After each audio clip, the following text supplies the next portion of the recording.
घर की औरत पार्ट 3। मीना का घर ठीक से ही चल रहा था। मतलब अब सास और बहू दोनों कमा रही थी, खुद की जिंदगी जी रही थी, मिलजुल कर रह रही थी। लेकिन कहते हैं ना, दुख के दिन नहीं टिके तो सुख के दिन कैसे।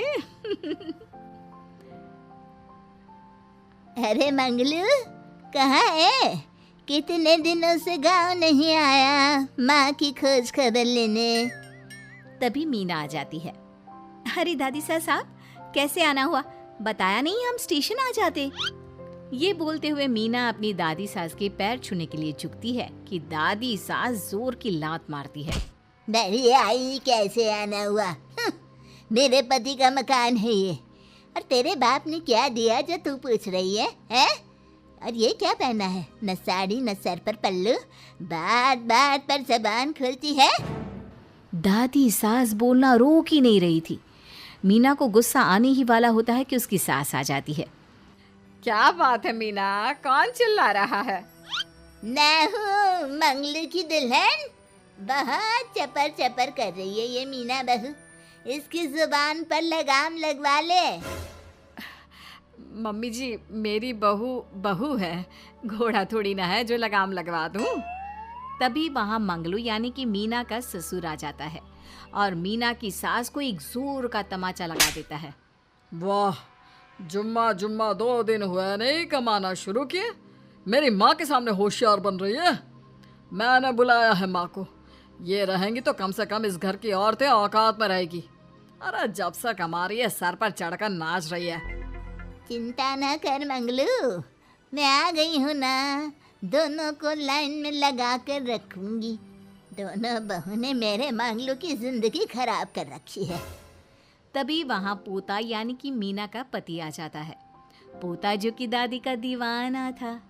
दादी दादी, मुझे क्यों नहीं बताया कि आप आने वाले हैं? मैं गांव आ जाता कार लेकर आपको लेने। अरे तू तो जानता ही है, कार में बैठ नहीं पाती। पता नहीं, बहुत दिनों से लग रहा था कि तू और मंगलू परेशान है। आज मन नहीं माना तो आ ही गई मैं। देख, यहाँ आकर पता लग रहा है। क्या पता लग रहा है दादी? यहाँ तो सब ठीक है, किसी को कोई परेशानी नहीं है। क्यों माँ, क्यों मीना, क्या हो गया? इन दोनों को क्यों परेशानी होगी? इन लोगों ने तो परेशान करके रखा है। माँ और मीना के बारे में कैसी बात कर रहे हैं पापा? क्या हो जाता है आपको रह रहकर? तू तो खाना बना बना कर बेशर्म हो गया है, लेकिन मैं नहीं। मेरी माँ आ गई है अब इस घर में। अब यहाँ सब वैसे ही रहेंगे जैसा मैं चाहता हूँ। देख मंगलू, तेरी बहू काम करती है तो मुझे कोई लेना देना नहीं है, लेकिन मेरी बहू कोई दर्जी का काम नहीं करेगी, साफ साफ बोल रही हैं। लेकिन दादी साहब, वो तो बहुत अच्छा बुटीक चला रही हैं। बहुत अच्छा चला रही है, लेकिन हम लोगों ने अपने घर की बहू से ना काम नहीं करवाना। अरे इसके बाप को शादी के वक्त ही बोल दिया था। और इसके बाप जिन्होंने दहेज में एक साइकिल दी थी ना, कैसे हाथ जोड़कर कह रहा था, मेरी बेटी आपके घर आ गई, इससे सौभाग्य कुछ नहीं। अब देखो इसकी बेटी, बहू आ जाने के बाद सर पर चढ़ रही है मेरे मंगलू के। मीना जो कि सास की बुराई सुनकर परेशान हो जाती है। दादी सा छोटा मुंह बड़ी बात। लेकिन क्या पिताजी ने आपको बताया नहीं? सासू माँ ने अपने पैसे से ससुर जी के जन्मदिन में कार दी थी। ससुर जी इतने साल से स्कूटर से जाते थे, अब कार से जाते हैं। क्यों ससुर जी, बताया नहीं आपने? क्यों रे मंगलू, कार ले ली तूने? मुझे तो तू पैसे भी नहीं भेज रहा। 2 महीने से कैसे कैसे दिन काट रही थी और तू यहाँ कार से घूम रहा है। आप भी सासू माँ को अपने बैंक अकाउंट की डिटेल दे दीजिए दादी साहब, वो डाल दिया करेंगी पैसे आपके अकाउंट में। क्यों सासू माँ?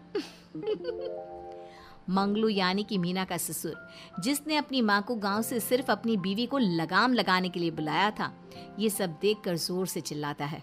मीना बहू, चलो दादी सास आई है, ये नहीं कि खाने पीने का इंतजाम करे। अरे माँ, तू भी किन लोगों की बात में आ रही है? चल मेरे साथ मेरे कमरे में चल। ससुर अपनी माँ को लेकर कमरे में चला जाता है और दोनों बैठकर वैसे ही पंचायत शुरू कर देते हैं जैसे कोई बहू अपनी माँ से सास की बुराई कर रही हो। देख मंगलू, गलती तो तेरी ही है जो तूने घर की जनानियों को काम के लिए बाहर निकाला। दूसरे तेरे पापा को देखा था, कभी मुझसे फालतू बोलते। अरे मरते दम तक तेरा बाप मेरी मुट्ठी में रहा है, यही सिखाया था मैंने तुझे। क्या बोलूं माँ, जब से ये मीना बहू घर आई है ना, इसने घर का सारा इतिहास भूगोल बदल कर रख दिया है। उस तितली से तो मैं बाद में निपटूंगी, पहले तेरी वाली को तो ठीक कर दूं। अरे बहू क्या आ गई, खुद को टाटा अंबानी समझने लगी है। माँ देख, जो भी हो, इस बात को याद रखना कि हमारे घर की परंपरा क्या है। औरतों का औकात में रहना जरूरी है। अरे बहू के साथ मिलकर माँ ये बात उड़ती रहती है। बेटा देख, गलती तो तेरी भी है, क्यों तूने इसे काम करने की छूट दी। मारना भी कम कर दिया है तूने इसे, वरना पहले आती थी तो बहू का कोई ना कोई हिस्सा सूजा हुआ या काला ही दिखता था। देखकर तसल्ली मिलती थी कि तूने कंट्रोल कर रखा है। इस बार तो काला और सूजा छोड़, अच्छी खासी चमकती दिख रही है ये। अब क्या बताऊं माँ, गलती तो हो गई है। हाँ, वो कार देखकर पिघल गया होगा ना तू। अरे बेटा, औरतों को मुट्ठी में रखा कर।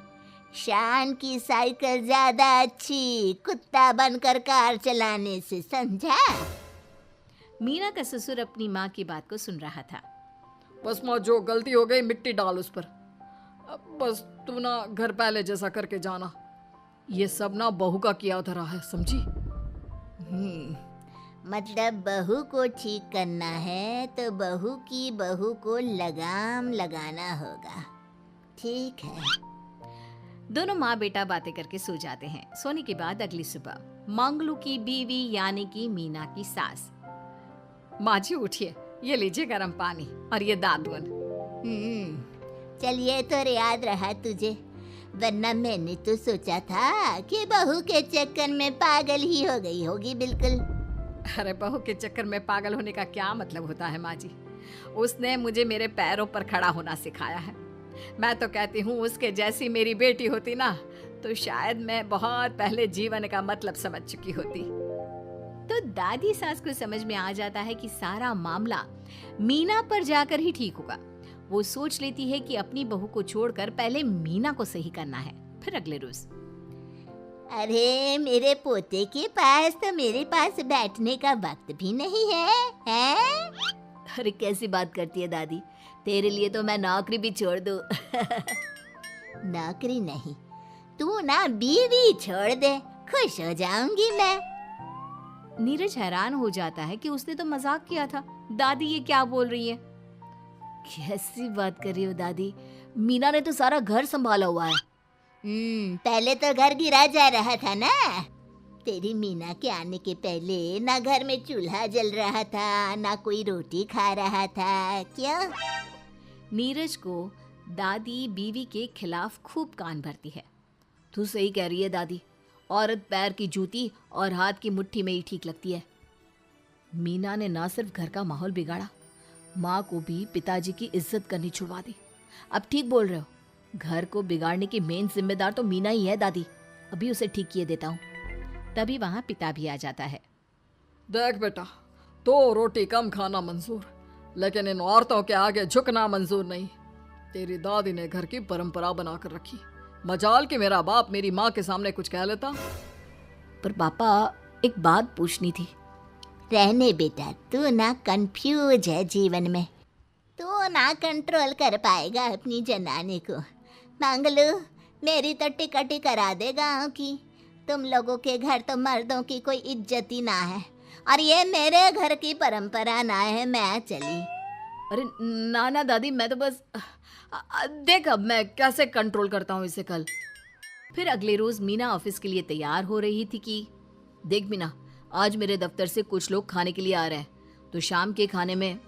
लेकिन आज तो मेरी मीटिंग है, फिर घर आने में मुझे देर हो जाएगी। तो मैं क्या करूँ? बोला ना शाम को खाना बनाना है तो बनाना है, समझी। मीना को पति की बात अजीब लगती है, पर वो दादी सास के सामने कोई भी ड्रामा क्रिएट करना नहीं चाहती थी। ठीक है, मैं शाम को जल्दी आ जाऊंगी। अच्छा क्या खाना है प्लीज जल्दी से बता दीजिए। पर बेटा तू तो बहू सास को चुप रहने का इशारा करती है, लेकिन पोते को तो लड़ना था। वो मीना पर जोर से चिल्लाता है, मीना देख, ज्यादा हीरोइन मत बन। आज ऑफिस जा रही है तो जा, लेकिन सुन, तुरंत रिजाइन देकर घर आ जाना। ना मुझे तेरी कमाई चाहिए, ना ही तेरी नसीहत। आज से घर में वही होगा जो मैं चाहूंगा, समझी? अरे कैसे लैंग्वेज बोल रहे हो? ये तुम्हारी बोली नहीं है। कौन सिखा रहा है तुम्हें? तभी दादी सास आ जाती है। क्या बोलना चाह रही है बहू? मैं मुन्ने के कान भर रही हूँ, हैं? हाँ, मुझे तो यही लग रहा है, वरना हम लोगों का घर अच्छे से चल रहा था। सभी मिलजुल कर एक दूसरे को इज्जत देकर रह रहे थे।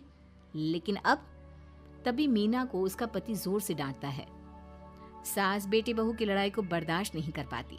देख नीरज, बहू को डांटना या फिर बहू के साथ गलत व्यवहार, ये सब मुझसे बर्दाश्त नहीं होगा। वाह रे वाह, सारी जिंदगी जो पति की डांट और मार खाती रही, अब बहू को थोड़ी सी डांट क्या पड़ी, गुस्सा आ गया। हाँ माँ, क्या हो गया? मैंने तो मीना को कहा कि देख नीरज, मेरी बहू को कुछ नहीं कहेगा तू।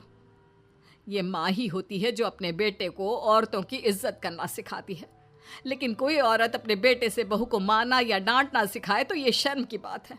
मैं नहीं चाहती कि तू औरतों की इज्जत ना करे, जबकि मैं खुद एक औरत हूँ। दादी सास बहू की बात सुनकर शर्म से सर नीचे कर लेती है। सच कहा सासू माँ, एक रानी ही अपने बेटे को राजकुमार की तरह पालती है, जो दूसरी औरतों का सम्मान करे। काश दादी सास भी पिताजी को अच्छे संस्कार दे पाती। मीना की बात सुनकर दादी सास उन लोगों से माफी मांगती है। मैं समझ गई बहू, औरतों की बेइज्जती करने को घर की परंपरा समझती थी, झूठी शान समझती थी। वो सब गलत है। औरतों की इज्जत से घर में माँ लक्ष्मी और सरस्वती का वास होता है। मुझे माफ कर दो। वीडियो अच्छा लगे तो लाइक करें, कमेंट करें और शेयर करें और सब्सक्राइब करना ना भूलें, बेल आइकन दबाना।